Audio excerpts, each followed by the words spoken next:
সেই গাইস, তো আমি এসে গেছি মাইকেল মধুসূদনের বাড়ি। তো এই জায়গার সম্পূর্ণ ভিউটা আপনাদের দেবো যে কেমন দেখতে, আর কাহিনীও বলবো। এটা হচ্ছে মাইকেল মধুসূদনের একটা ছোটো খাটো মূর্তি, সৌজন্যে লেখা আছে যে এখানে কার নাম লেখা আছে যেন, আর এখানে নিচে লেখা আছে here on the January 15, 1824 was born, মানে মাইকেল মধুসূদনের জন্মসাল লেখা আছে, আর ওনার বাড়ি ওই যে স্কলার লেখা আছে। তো এটাই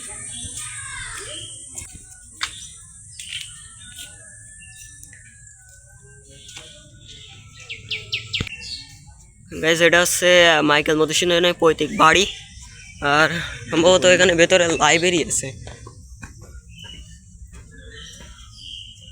এই যে গাইজ, ভেতরে আর গেলাম না। এই যে এটা হচ্ছে মন্দির একটা, এখানে পূজা টুজা হয়।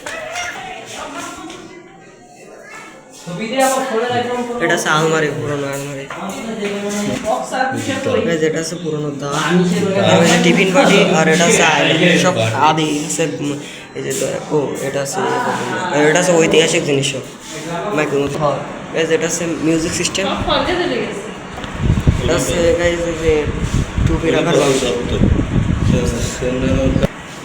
এই যেটা হচ্ছে পাথরের বাটি, যা আগে থালা হিসেবে ব্যবহৃত, মানে এখনকার মতো স্টিলের জিনিস ওটা তখন ছিল না, তো সেখানে। সেটা হচ্ছে মাইকেলের খাট।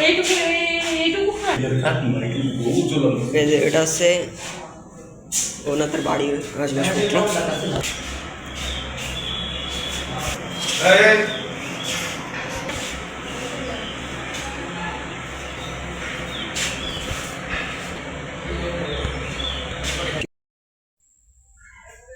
বাড়ির পাশে আছে, আর এখন এটা দেখে নি, এটা হচ্ছে পুরোনো সিন্ধুক একটা লোহার।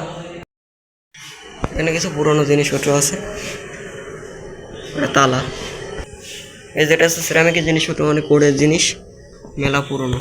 যেটা হচ্ছে কাঠের সিন্ধুক, আর এটা হচ্ছে মাইকেল মধুসূদনের স্ত্রী, আর এনিকে জানি না, জীবন সঙ্গিনী।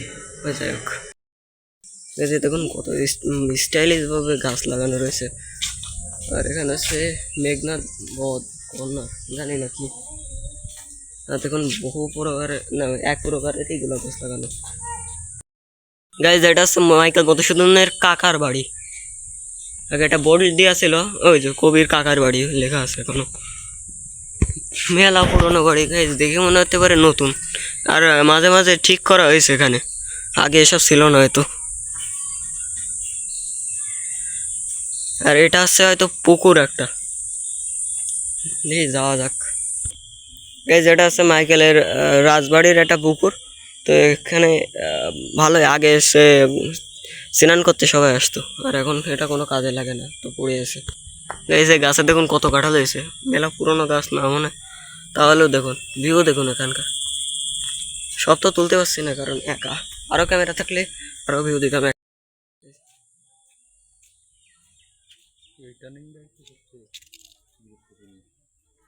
দেখতে ভালো লাগছে, খুব সুন্দর।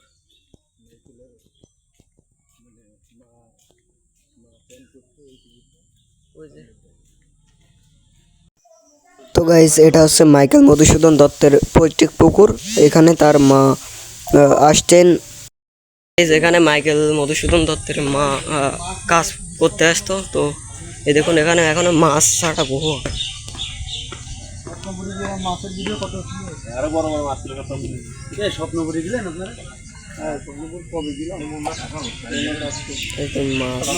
অল টাইম সব জায়গায় দেখা যায়, কিন্তু এখানের মাছগুলো খুব বড় হয়ে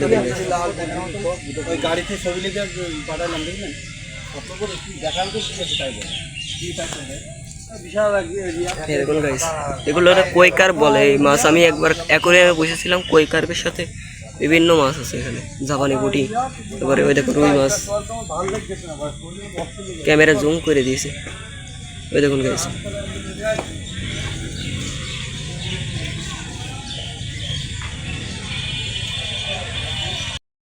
এটা পুরোনো আম গাছ, বহু পুরোনো।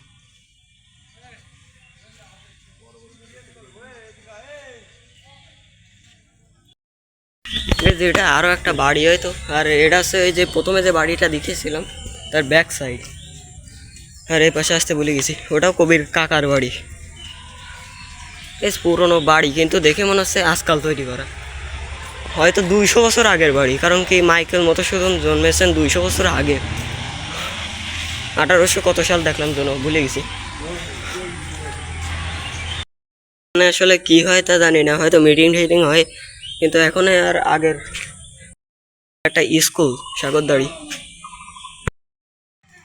গাইজ আপনারা শুধু এখানকার ভিউটা দেখুন যে এত অসাধারণ।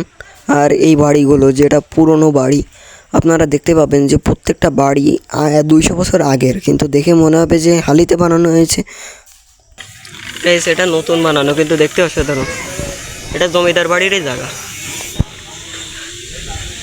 সামনে দেখবেন একটা মাইকেল মধুসূদনের বড় মূর্তি লাগানো আছে,